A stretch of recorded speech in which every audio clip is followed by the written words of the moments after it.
এই দেখো বন্ধুরা, দেখতেই পাচ্ছ আমাদের এখানে কালী পুজো কীরকম হয়েছিল। আর দেখো, কালী পুজোতে আমরা একটু ঠাকুর দেখতে বেরিয়ে পড়েছি। তারপরেই পরের দিনই শুভ পুজো ছিল। পরের দিনটা তোমাদের দেখিয়ে দিচ্ছি আমাদের কার্তিক বাবা কীভাবে এসেছিল। আর শুভ পুজোর দিন ভোরের বেলা 3টের সময় দেখো কার্তিককে নিয়ে আমরা বাড়ির ভেতরটায় প্রবেশ করছি। আর আমাদের ডাইনিংয়ে ওকে বসিয়ে দিয়েছি। আর মা তো শাঁখ বাজাতে বাজাতে ওকে ভেতরে নিয়ে চলে আসলাম সবাই মিলে। তারপরে দেখো, আমি এবার শুভ পুজো করবো বলে শ্বশুরবাড়িতে এসে প্রথম শুভ পুজো আমি করছি ভোরের বেলা। দেখো, বরণডালা নিয়ে নিয়েছি।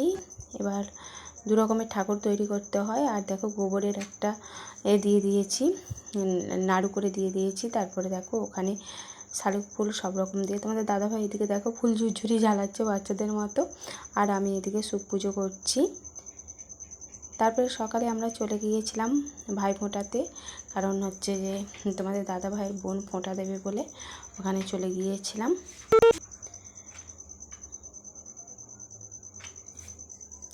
দাদা ভাইয়ের বোন ফোঁটা দিয়ে দিল দাদা ভাইকে।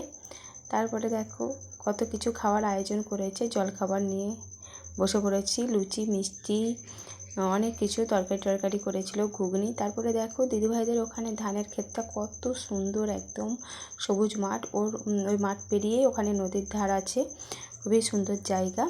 আর এখানে দেখো একটা পঞ্চানন্দর মন্দির, ওখানে আমরা একটু ঘুরতে গিয়েছিলাম। খুব জাগ্রত পঞ্চানন্দর মন্দির এটা। আর তারপরে ওখানের বাগানে একটু ঘুরতে গেছি। দেখো আম গাছটা কত মোটা, তোমাদের দেখিয়ে দিচ্ছি। দেখো, আমিও একটু আম গাছটা দেখতে যাচ্ছি। আমাদের ওইখানে তো পঞ্চানন্দর মেলা হয়, কিন্তু এই পঞ্চানন্দ খুবই জাগ্রত।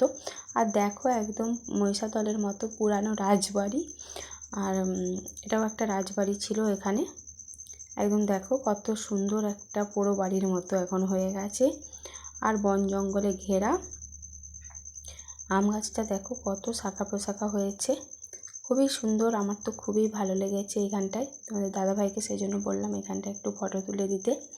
কত মোটা, কত বড় আম গাছটা, কত যে আম হবে তা বলে বোঝানো যাবে না।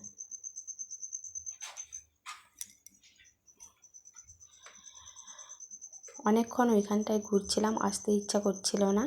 আর তোমাদের দাদাভাই তো একটু ফটো তুলে দেবে না, কিন্তু আমি তো জোরজবরদস্তি একটু তুলে দিতেই হবে ফটো, সেই জন্য। তারপরে দেখো বাড়িতে চলে আসলাম। না, ওখানে দেখো বাচ্চাগুলো আলতা পড়ছে কীরকম পায়ে জাবড়ি জাবড়ি। দেখো দিদিভাইয়ের নাতনিরা আলতা পড়ছে। তারপরে দেখো ভাত খেয়ে নেব বলে ভাত দিয়ে দিয়েছে। দেখো রাইস, বেগুনিটা কত বড় করেছে। তারপরে এদিকে ইলিশ মাছ, মাংস, আরও এক রকমের মাছ, তরকারি, চিংড়ি মাছের মালাইকারি, অনেক কিছুই ছিল, টক, তারপরে পাঁপড় ভাজা, মিষ্টি, দই সবই ছিল।